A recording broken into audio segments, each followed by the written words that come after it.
नमस्कार दोस्तों, मेरा नाम विक्रम सिंधु।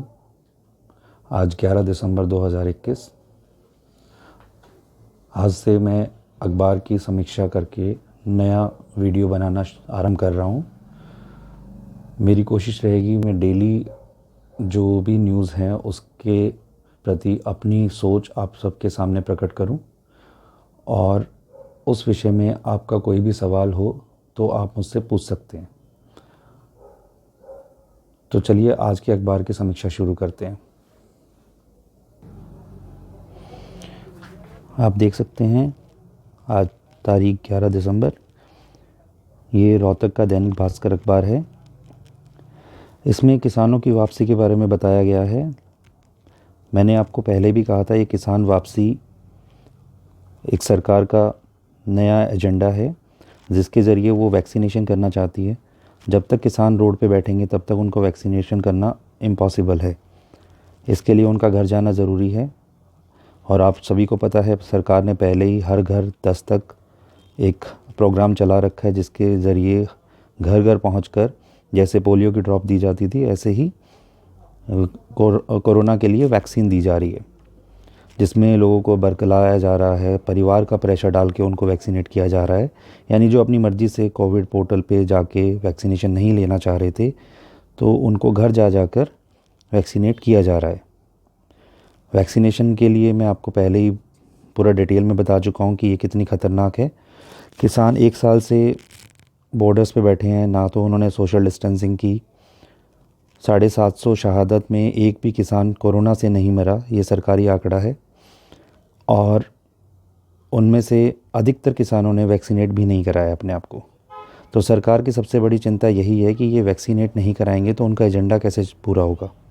मैं यहाँ पर एजेंडा 2030 और एजेंडा 21 की बात कर रहा हूँ, जिसके बारे में मैंने आपको पहले भी अवगत कराया है। आने वाली वीडियो में इसको मैं आप विस्तार से बताऊँगा। तो ये किसान वापसी जो है, ये एक किसान के लिए नहीं, ये सरकार के लिए बहुत बड़ी जीत है। और आने वाले समय में सरकार इसका भरपूर फ़ायदा उठाने वाली है। और ये बिल कहीं नहीं गए हैं, ये जो जितने भी किसान बिल हैं ये वापस आएंगे। हो सकता है इस बार नई पैकेजिंग के तौर पे आएंगे, लेकिन आएंगे ज़रूर।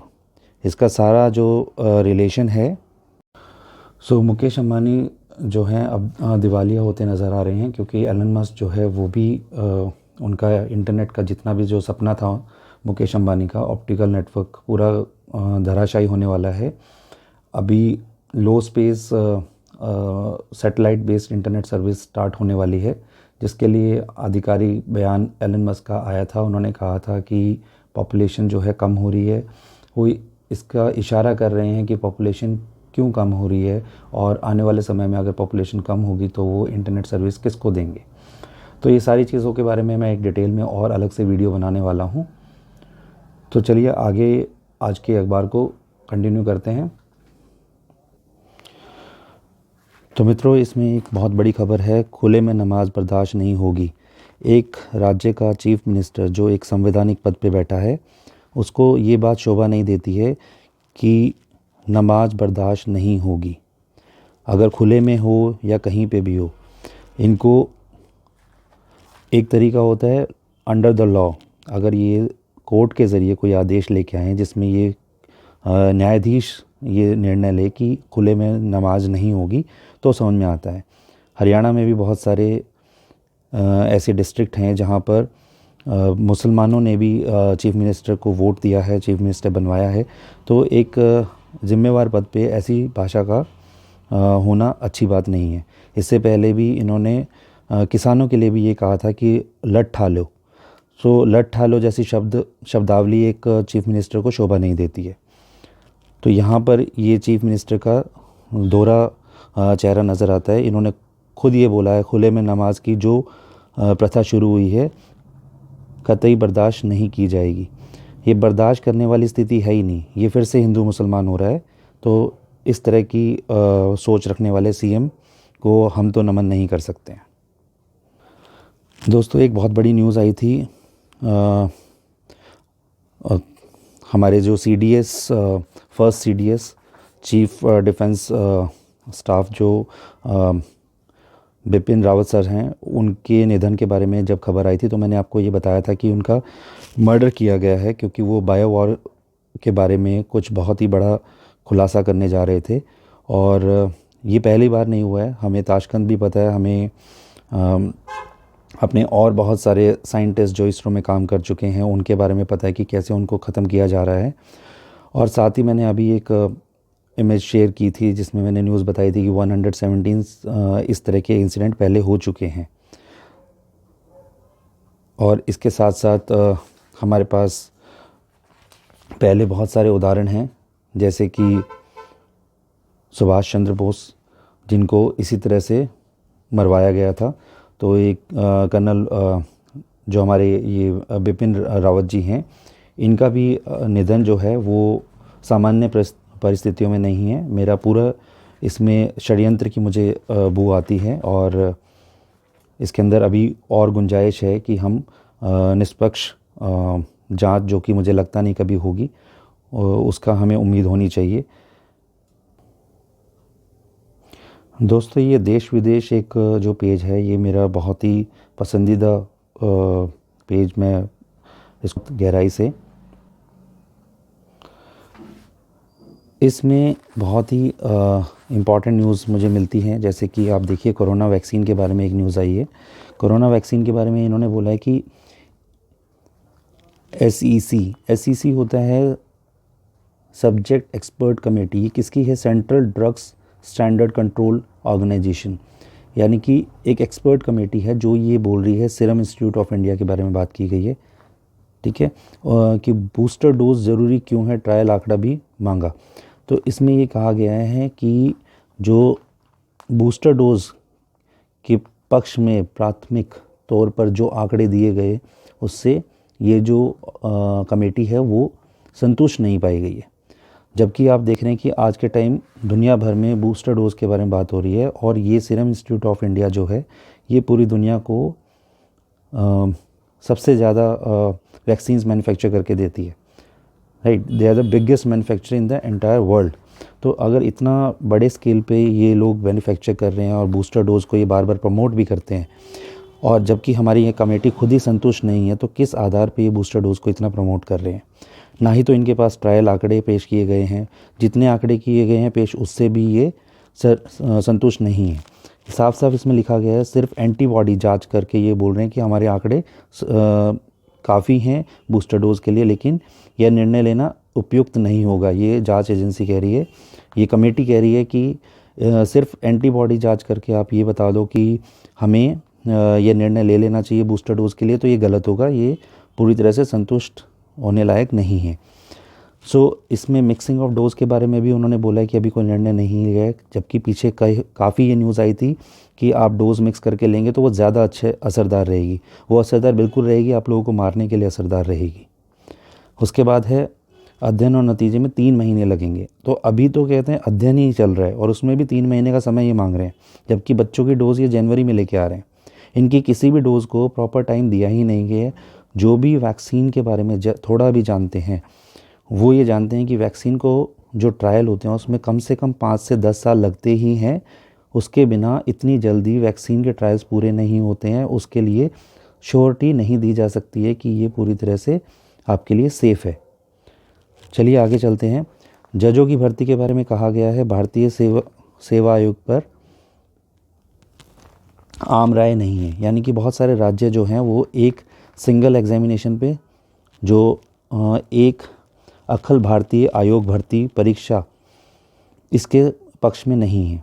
केवल 2 राज्य इसके पक्ष में अभी तक आए हैं, बाकी इसके पक्ष में नहीं है। और इस तरह की भर्ती या इस तरह का आयोग होना भी नहीं चाहिए, क्योंकि ये सरकार की अलग से मंशा है। वो जानती है कि अगर उसका कोई बिगाड़ सकता है तो वो सिर्फ हमारी न्याय प्रणाली बिगाड़ सकती है, ना तो हम वोट की ताकत से इस सरकार को कभी असली चेहरा दिखा पाएंगे, क्योंकि ये EVM के साथ छेड़खानी इसने पहले भी की है और हमेशा करने के लिए ये तैयार रहते हैं। तो इनके पास एक ही ज़रिया है न्याय प्रणाली को अपने हक में कर लेना। तो ये जजों की भर्ती जो है ये भी एक तरह का दिखावा है। जैसे 1 नेशन 1 टैक्स हमने सुना था और हमने देखा कि कितने तरह के टैक्स और कितने % ऑफ टैक्स हमारे ऊपर ला दे गए। रिसेंटली हमने ये देखा है कि जो अप्रैल है यानी कपड़ा उद्योग है उसके ऊपर 5% से बढ़ा के 12% टैक्स कर दिया गया है।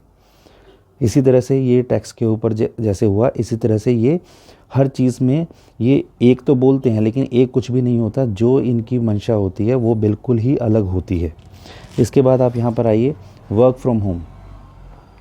दोस्तों अगर आप ये देखते हैं वर्क फ्रॉम होम, तो एक बहुत ही अच्छा उदाहरण यहाँ पर हमारे को देखने को मिला है। ये केस है जर्मनी का, राइट।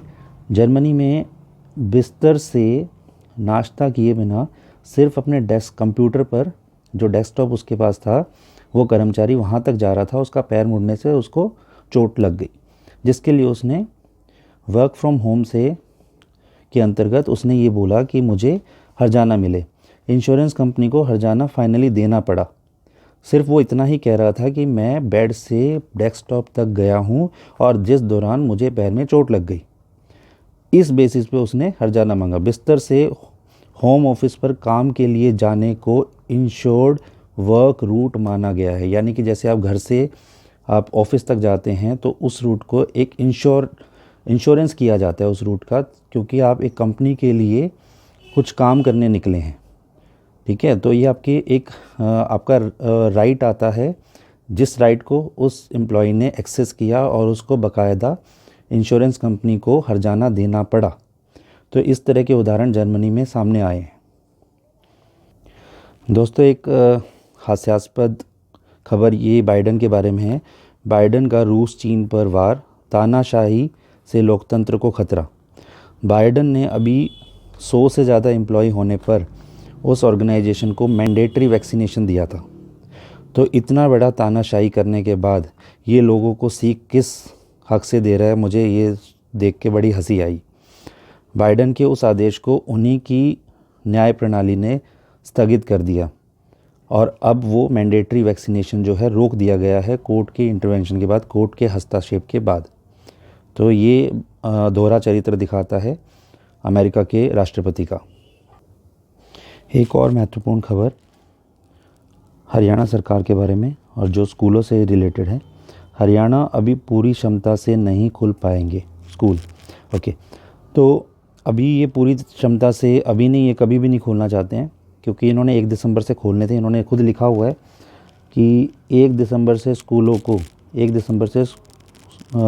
को पूरी क्षमता के साथ खोलने की घोषणा की थी। तो उस हिसाब से देखा जाए तो इन्होंने इसको रिव्यू किया डिसीजन को और 10 दिसंबर बोल दिया।